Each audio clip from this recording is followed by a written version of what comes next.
Happening now, we break down the cause of this morning's area-wide power outage, and Jamestown police are asking for your tips to help them locate a runaway teen. Plus, in a WNY News Now special report, a look at what's driving migrants from South America to right here in Jamestown, New York.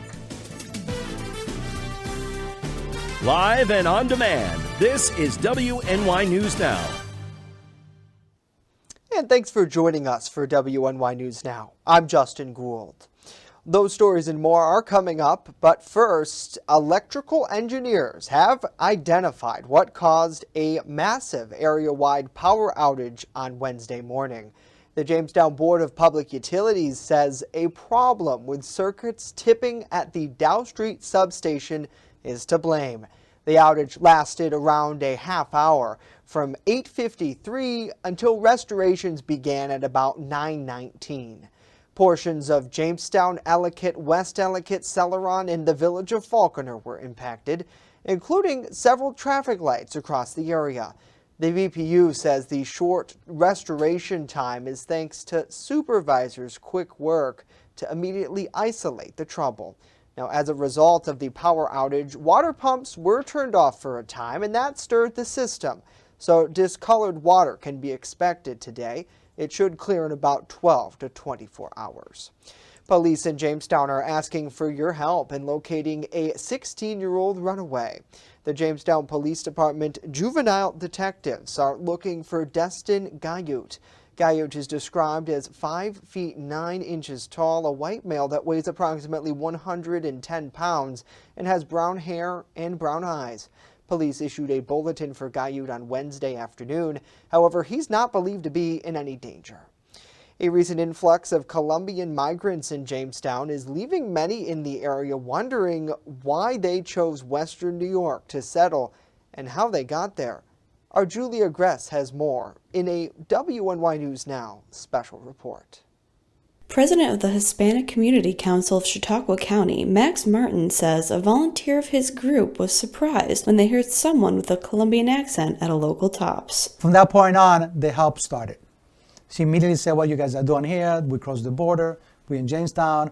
And that is the reason I'm involved. Because again, as you know, I help all the Hispanic, not just Hispanic, but my concentration is the Latino community. Martin says there are around 14 children, 15 families, and 10 single adults that have migrated from Colombia to Jamestown. However, according to a phone call Martin received from the New York Port Authority on Wednesday, more are headed this way. Which I help some of them get connected. I help a family of 4 through an Amish friend of mine. They had a house here they uses very shortly, maybe once or twice a week. He said, "Hey, you can use my house." So I have a family of 4 living in his house with the Amish, which is awesome. And he provided help with food and clothing. So if the Amish guy can do that, why not the rest of the community? The idea to come to Jamestown specifically stems from word of mouth at a detention camp along the Mexico-U.S. border. Currently, there is enough food and clothing supplies to support these migrants. Housing, however, is limited. We got plenty of empty buildings in Jamestown that we can utilize some spaces, at least, to get them together. Martin urges people with extra space in their homes to allow these families in until parents can get their working papers and find a job. After thoroughly vetting these migrants, Martin believes the adults all want to work, and some even left high-paying careers in their country to come to America. The children are already registered in our public schools. If I was me, and I have a family of 11 people living in one room, that's a need? Of course, it's a dire need. The influx comes after a plan to send an influx of immigrants upstate in an attempt to qualify for federal funding and reduce the stress on New York City was introduced by U.S. Senator Kirsten Gillibrand in October. The idea was to have smaller cities take in migrants to make the cities eligible for $9 million in federal funding from the Community Development Block Grant Program. If it's done for profit that are already here, do anything for those individuals. There's millions and millions of dollars that they can request the government to get reimbursed. The millions and millions of dollars that the government would give them if they do any services to the community that need the help. Julia Gress, WNY News Now. Julia, thank you. The idea to bring migrants and refugees to Jamestown is not new. Just last April, former Congressman Tom Reed agreed that Jamestown's the choice location because of low-cost housing. job availability, easy access to healthcare services, and support from local school programs. This is part one of a multi-part special report of our team documenting immigration to Jamestown. Part two, which airs tomorrow, will dig deeper into the push for federal resources to help the area adapt to the new population. Well, looking for something fun and free to do with the kiddos this weekend? Jamestown High School is hosting their winter band concert. It's going to happen on Friday the 20th at 7 o'clock in the auditorium at the high school. The concert will feature both their concert and symphonic bands under the direction of Megan Murray, the band director. The bands have prepared an exciting program that includes music from the Andrew Lloyd Webber Avengers Endgame and more. Admission is free and all are encouraged to attend. And certainly it's always a really great opportunity for so many kids as well. Well, now let's switch gears and get a first check of our weather forecast. Chief Forecaster Andrew Stevenson standing by with that. And today, Andrew, during the power outage, one of the things that the crews had to deal with out there trying to fix the electricity was this rain. It was just coming down all morning. Coming down in buckets out there, and right now over Chautauqua Lake, we got kind of a spooky look over Chautauqua Lake between the clouds and the light rain out there and the fog, and you might see a ghost ship out there if you look closely enough. Hopefully not. Here's what's happening on the first offensive Doppler radar. You see that widespread rain and even a wintry mix we had this morning moving off to our east with just a few light rain showers left in across portions of the region, but plenty of clouds out there. The high yesterday was 35 degrees and the low was 33 degrees, so we didn't move much from the lower 30s. The record high for today was 64. That was set back in 1929, and the record low for today was bone chilling negative 23 degrees set back in 1904. So that is very cold. For the rest of the afternoon out there, that widespread rain we had this morning will taper off for the rest of the afternoon, and we'll have mostly cloudy skies for the rest of the day with an occasional rain shower or two with south winds of 10 to 15 miles per hour, with temperatures today in the upper 30s to the lower 40s across the region. Now we have some snow on the way tonight. I'll have a look at those snowfall accumulations coming up in the full forecast. All right, Andrew, we will see you back in just a bit as we continue.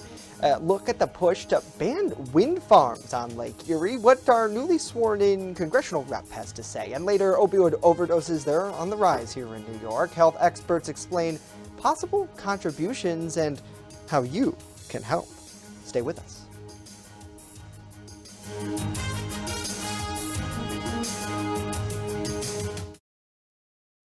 With coverage that matters. This is WNY News Now.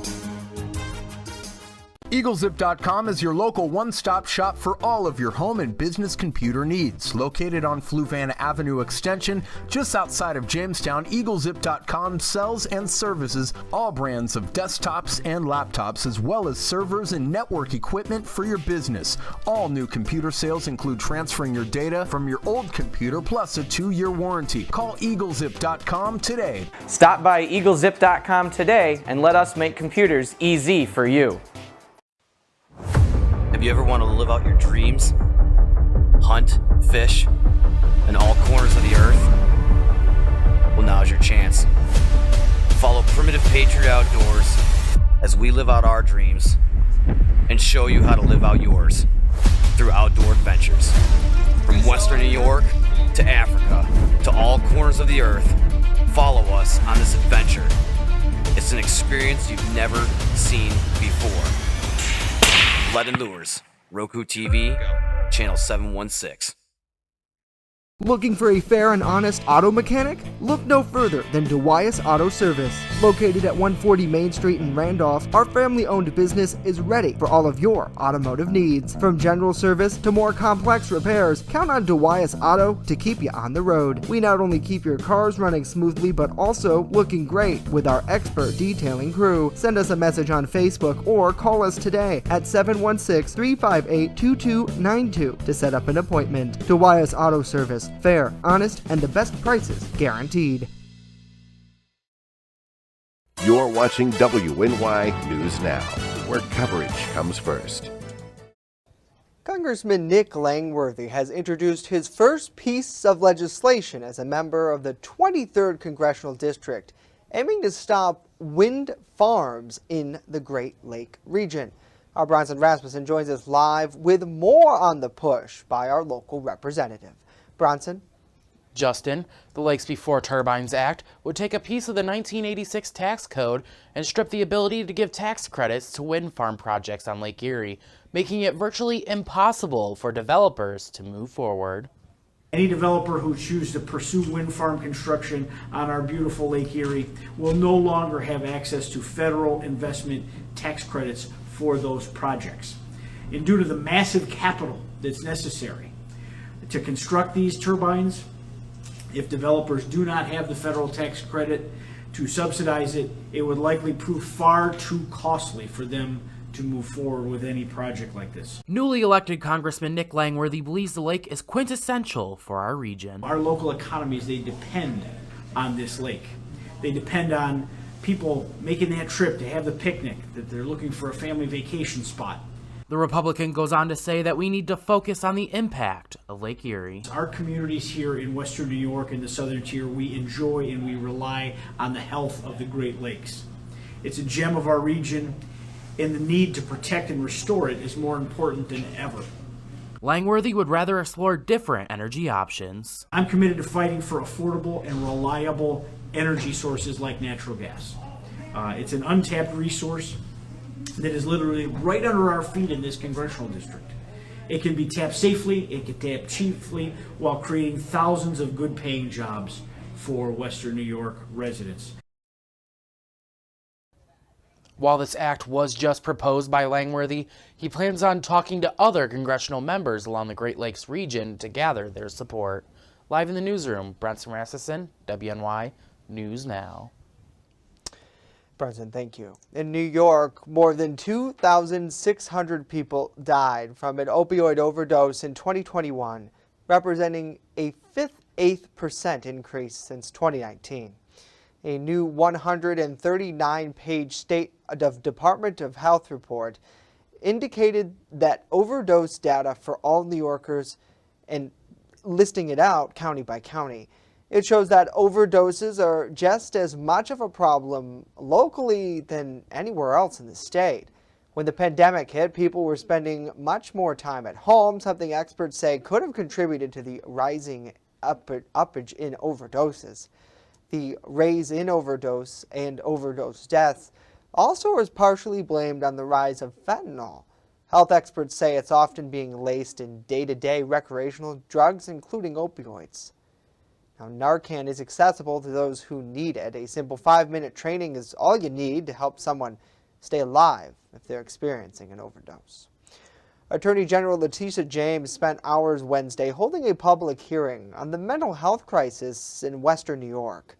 According to the CDC, 1 out of 5 people will experience a mental illness in a given year. Now, Corning resident Matthew Tabaya lost his life to suicide in 2021, and his mother spoke out at the forum. She says Matthew lost his fight against opioids and schizoaffective disorder because the healthcare system couldn't provide enough support to him. Now, she went on to say that now where in her son's records did it show that he was offered more than 1 counseling session a month.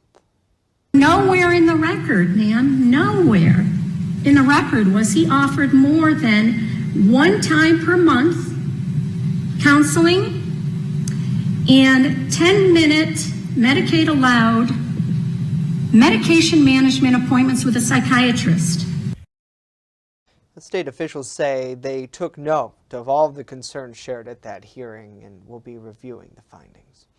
Well, on Wednesday, lawmakers conducted a confirmation hearing for Governor Kathy Hochul's chief judge nomination for the State Court of Appeals, Hector LaSalle. Our New York Capitol correspondent Elise Klein is breaking down issues covered in that hearing and gives us an update on the votes. After a nearly 5-hour Judiciary Committee hearing today, Committee Chair Senator Brad Hoylman-Siegel slammed his gavel, officially throwing out the nomination for Hector LaSalle. Advocates and lawmakers alike erupted in opposition, feeling the decision was unfair. But Chair Hoylman-Siegel emphasizes lawmakers did their job. I think it was clear that the Senate performed its constitutional responsibilities today to provide the advice to the governor. Throughout the hearing, lawmakers asked questions in 2 rounds regarding LaSalle's history of decisions and opinions in his time as a prosecutor on cases dealing with issues of workers' rights and reproductive health. Some lawmakers feel his rulings raised concern on these issues. LaSalle said during the hearing he is grateful for the opportunity to speak in his defense, and he is supportive of union rights, civil rights, and reproductive health care.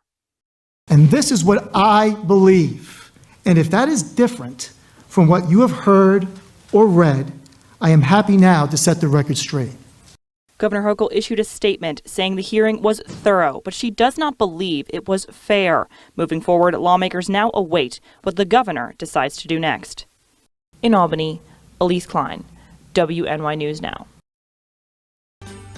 Coming up, the U.S. is expected to hit its debt limit today. We break down what this would mean and impact. And later, our Washington, D.C. correspondent with the latest on an investigation into classified documents found at President Joe Biden's home. But first, Andrew's back with more on this rainy weather. Stay with us.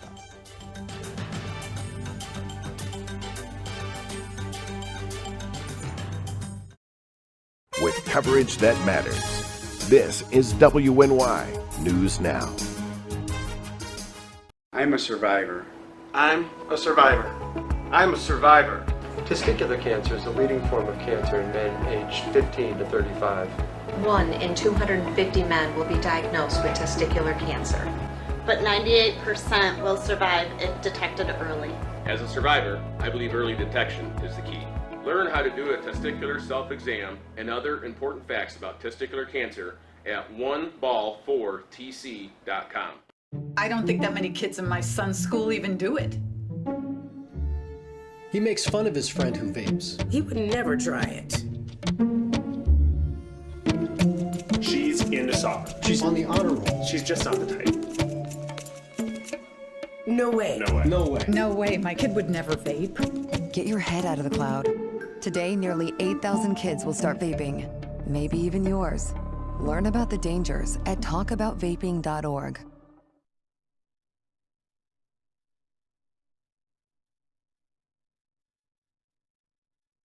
WNY News Now is covering stories that matter to you. 15-year-old Yadiel Diaz was subject to a public humiliation stunt by a fellow student in an act of violence and bullying. Now Yadiel's mother, Raquel, has had enough. Officials are trying to work with the county's homeless coalition to help support the homeless population locally. There are also plans in the works to build 2 new shelters. WNY News Now, where coverage comes first. Fast, accurate, and everyday. First Defense Weather. Welcome back to WNY News Now at noon. Currently in downtown Jamestown, we have some light rain showers out there, 37 degrees at the Jamestown airport as of the noon hour, with a south wind of 12 miles per hour and some fog being reported. The airport gives us a visibility of 6 miles at the airport. Now, I threw this out on social media yesterday and earlier today. The NOAA Storm Prediction Center has placed pretty much the entire state of Ohio under some kind of risk of severe weather for today, including enhanced risk, level 3 out of 5 for severe weather across Columbus. Their latest update has put portions of western Pennsylvania, including a small section of Erie County, Pennsylvania, under a marginal risk for severe weather this afternoon and into tonight. Now, the more organized severe weather would be across Ohio, where they could see strong damaging winds and even possibly an isolated tornado. And any severe weather that does happen across western Pennsylvania later today would mainly be a high wind threat. So here's the culprit for all this rain and severe weather. It's that low pressure system out to the west that's bringing rain across the region, pushing a warm front up through the area today. That's going to warm temperatures up into the lower 40s. And after a brief lull in activity this afternoon, another round of rain rain will approach the region tonight, and I'll show you that on Future Scan. Future Scan shows that widespread rain coming to an end through the rest of the afternoon, with mainly cloudy skies through the afternoon. Then as we head into the night, that low pressure system will begin to move across the area with another round of rain, followed by a cold front that's going to move through later tonight, and that cold front will change rain over to snow as we head into the early hours of tomorrow. And then tomorrow, light snow across the region with minor snowfall accumulations possible, which I will show you in a minute. And then high pressure will begin to build in for Saturday, and that should dry us out for Saturday. Here's a look at the snowfall accumulations, generally 1 to 2 inches across the southern tier. The higher snowfall totals will be found across the Chautauqua Ridge, where maybe 3 to 4 inches are possible from Friday night early on Saturday. Now the next 7 days after that dry weather on Saturday, another storm system is going to be moving up the east coast on Sunday into Monday, but it's looking like it's tracking farther to the east. That would bring the heavier precipitation farther off to the east, but still an area-wide light snow is possible late Sunday night and into early Monday, where we might get some minor snowfall accumulation out of that. And then Tuesday will be dry before another storm system looks to impact the region by middle of next week, Justin. All right, Andrew, thank you very much for that. Well, let's get some headlines from around the nation. And the $31.4 trillion U.S. debt ceiling is hovering over Washington, D.C. The debt limit established by Congress is the maximum amount the federal government can borrow to pay its bills. Once breached, the U.S. will eventually start to default on loans, possibly affecting Social Security payments, veterans' benefits, and federal employee pay. The Biden administration is calling on lawmakers to come up with a solution, but some Republicans say the White House should reduce its own spending. The Treasury Department can take measures to give Congress and the president until around June to come up with a final agreement. House Republicans are working on contingency plans that would prioritize payments in case the debt drama is not resolved by lawmakers. Well, President Joe Biden is facing harsh criticism for classified documents that were found in his possession. Our Washington, D.C. correspondent Rachel Knapp has the latest on this from the White House. The White House isn't saying too much about this, only that they're letting the ongoing DOJ investigation continue. However, political analysts say that with the developments in these documents, it's really not helping Biden's image. Questions and criticisms cloud over President Joe Biden's handling of classified documents. Multiple sets of documents with classified markings, including those from Biden's time as vice president, were found at his home in Delaware and at an old office he used. Since the discovery, the Department of Justice appointed a special counsel to investigate how the documents have been handled and why they weren't turned over to the National Archives. The White House maintains they've been cooperating with the investigation. One of the things that we have said for the last 2 years, when it comes to the Department of Justice, when it comes to legal matters, when it comes to legal issues, we have been very clear that we are not going to comment. We are not going to politically interfere. Comparisons are being made of Biden's case and of former President Donald Trump's handling of sensitive documents. There are two different things at issue here. The first is mishandling, which I think both the former president and the current president are guilty of. And the second one is obstruction, which, of course, Donald Trump engaged in, whereas the irony here is that Joe Biden was trying to be transparent, but because of the trickle and what we're learning about these documents, it's looking much worse than I think he probably first imagined. Political analysts say the optics of this hurts Biden and the Democrats. There's an old saying in politics that if you're explaining, you're losing. And so because Joe Biden has to explain how this is different than what Donald Trump is, this really gives the other side really the advantage. Analysts say that it's highly unlikely that the DOJ will bring charges against a sitting president. However, this means that he is not out of the clear on this. Congressional Republicans have made it known that they want to investigate further into this matter, and some are even saying that they could bring charges of impeachment against the president. At the White House, Rachel Knapp reporting. Rachel, thank you. Bissell has recalled some of its cordless multi-surface wet-dry vacuum cleaners due to a fire hazard. Bissell issued the recall for 61,000 of these cordless vacuums after receiving dozens of reports the battery overheated and started to smoke. There were 5 reports of the battery catching fire, with 3 causing minor property damage and 1 that caused a burn injury. The model numbers included in the recall are 2551, 2551W, and 25519. They were sold at Walmart locations nationwide. Some also sold online. Bissell advises owners to stop using the vacuum and contact them for a free in-home repair. Owners can also take their vacuum to a local authorized Bissell dealer. Well, coming up, if you are a fan of ice wine, you might be disappointed this winter as local grape growers share their concerns about what mild temperatures are doing to the beverage.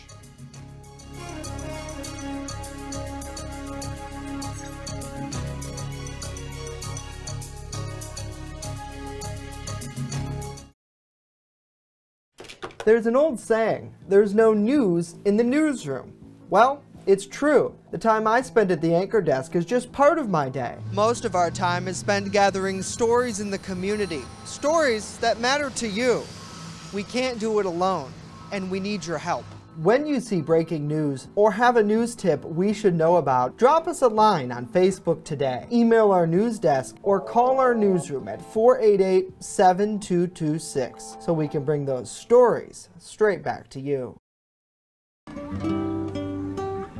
Right here, baby. Look. Uma. Noah. Something more than a birthday is happening here. Once you can see it, you can help. The sooner you recognize the signs of autism, the sooner you can make a lifetime of difference for your child. Start by answering a few simple questions at screenforautism.org. Have you ever wanted to live out your dreams? Hunt, fish, in all corners of the earth? Well, now's your chance. Follow Primitive Patriot Outdoors as we live out our dreams and show you how to live out yours through outdoor adventures. From Western New York to Africa to all corners of the earth, follow us on this adventure. It's an experience you've never seen before. Lead and Lures, Roku TV, channel 716. You're watching WNY News Now, where coverage comes first.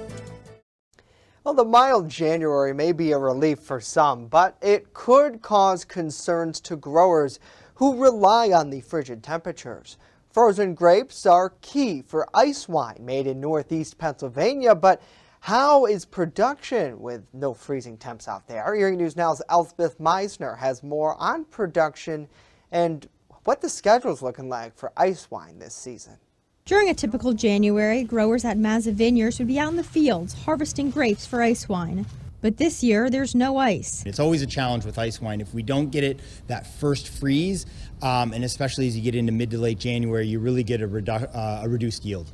Reduced but not eliminated, 5 frigid days at the end of December offered a brief window to harvest frozen grapes. We're really fortunate that we did get it picked then, because with this mild weather we've had for the past few weeks, probably would have had a lot of crop degradation. I don't know that we would have gotten much of a crop at this point. It's a process that takes weeks to complete.